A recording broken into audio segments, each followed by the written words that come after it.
राज्य के 70 सीटों पर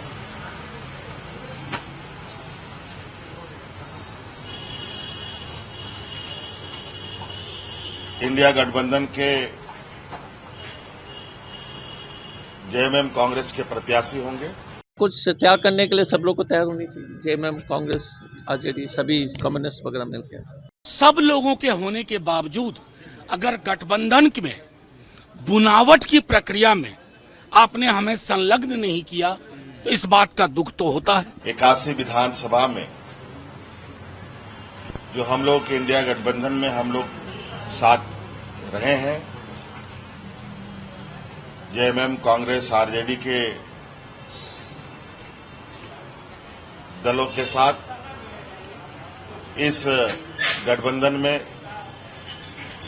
एक और सहयोगी गठबंधन में शामिल हो रहे हैं। लेफ्ट पार्टी की भी इसमें भूमिका होगी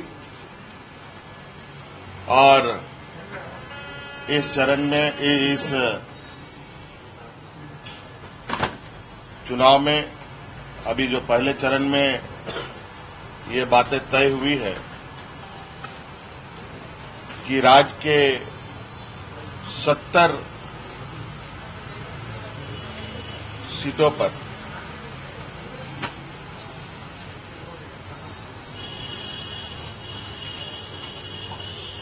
इंडिया गठबंधन के जेएमएम कांग्रेस के प्रत्याशी होंगे और जो बचे विधानसभा सीट हैं, जो संख्या है, उस पे हमारे सहयोगियों के साथ जो कुछ लोग अभी आ रहे हैं, कुछ लोग दूर हैं, कुछ लोग पास हैं, उनके साथ बैठकर बाकी जगहों की भी कौन किसमें चुनाव लड़ेगा ये तय कर लिया जाएगा। अभी तक ये हम लोगों ने निर्णय लिया है। हर राजनीतिक दल जो है चाहता है कि ज्यादा से ज्यादा सीट मिले, पर राजनीतिक एक ही मकसद हमारा है कि इंडिया गठबंधन की सरकार बने। तो कुछ त्याग करने के लिए सब लोग को तैयार होनी चाहिए। जेएमएम कांग्रेस आरजेडी सभी कम्युनिस्ट वगैरह मिलकर सर हिमंत त्याग करने को तैयार है, कम से कम सबको त्याग करने की आवश्यकता है ना। मैं कहता हूँ कि जब सब त्याग करेंगे तो सबका बराबर होगा। सर पूरी फौज हिमंत बिस्वा शर्मा, शिवराज सिंह चौहान, अमित शाह, नरेंद्र मोदी, मोहनलाल मांझी और कितना नाम ले, क्या कहेंगे ये पूरा? नहीं, क्योंकि ये इनके लोकल लीडर कोई नहीं बचा है ना। अर्जुन मुंडा जीरो हो गए, बाबूलाल जी जीरो हो गए बेचारे, तो फिर बाहर से तो लाना पड़ेगा ना। क्या करेंगे, गलती नहीं है ना। क्योंकि बाबूलाल जी को तो एकदम यहाँ के जो झारखंड के जो स्थानीय नेता है इन्हों को पूरा इग्नोर किया जा रहा है। मैं तो चाह रहा हूँ कि हेमंत बिस्वा शर्मा भी नॉमिनेशन बदले। और हेमंत बिस्वा शर्मा जी जो बड़े बड़े बातें कर रहे हैं, झारखंड के 30 लाख आदिवासी असम में है, उन्होंने उनके लिए कुछ नहीं किया। यहाँ पर हमको आदिवासी हित के बारे में इतना भाषण दे रहा है। 30 लाख आदिवासी वहाँ पर कोई सुविधा नहीं मिल रही है जो चाय के बागान में काम कर रहे हैं। तो पहले हेमंत बिस्वा शर्मा उसका जवाब दे। पिछली बार 7 सीटों पे हम लड़े, क्योंकि लालू जी का हृदय विशाल था, गोल था कि बीजेपी को हटाओ।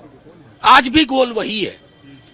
हम 5 सीटों पर रनर अप रहे, बाकी हमारे गठबंधन के सहयोगी लोग शायद उतनी सीटों पर परसेंटेज टर्म्स में रनर अप नहीं रहे। इन चीजों का समायोजन हमें दुख के साथ कहना पड़ता है कि यूनिलैटरल फैसला लिया गया कि आपको फलाने नंबर ऑफ सीट का ऑफर दिया जा रहा है।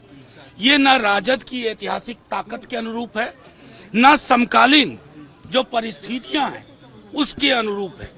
अलग अलग जिलों में हमारी जो प्रेजेंस है वो बहुत ताकत की है।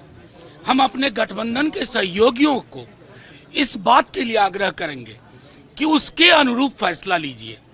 हमारे प्रभारी यहाँ हैं, हमारे प्रदेश अध्यक्ष यहाँ हैं और कल से हमारे नेता प्रतिपक्ष स्वयं तेजस्वी जी यहाँ हैं, राष्ट्रीय प्रधान महासचिव जी वो यहाँ हैं। सब लोगों के होने के बावजूद अगर गठबंधन में बुनावट की प्रक्रिया में आपने हमें संलग्न नहीं किया तो इस बात का दुख तो होता है। नहीं, मैं अपनी बात कह लूं, इस बात का कष्ट होता है, और कष्ट इसलिए भी होता है कि हमारी ताकत शायद बहुत ज्यादा है। आज हमने पूरी जो मीटिंग की है उसमें हम लोगों ने 15 से 18 ऐसी सीटें चिन्हित की हैं अलग अलग जिलों की, जहां हम शायद अकेले भी बीजेपी को परास्त करने में सक्षम हैं।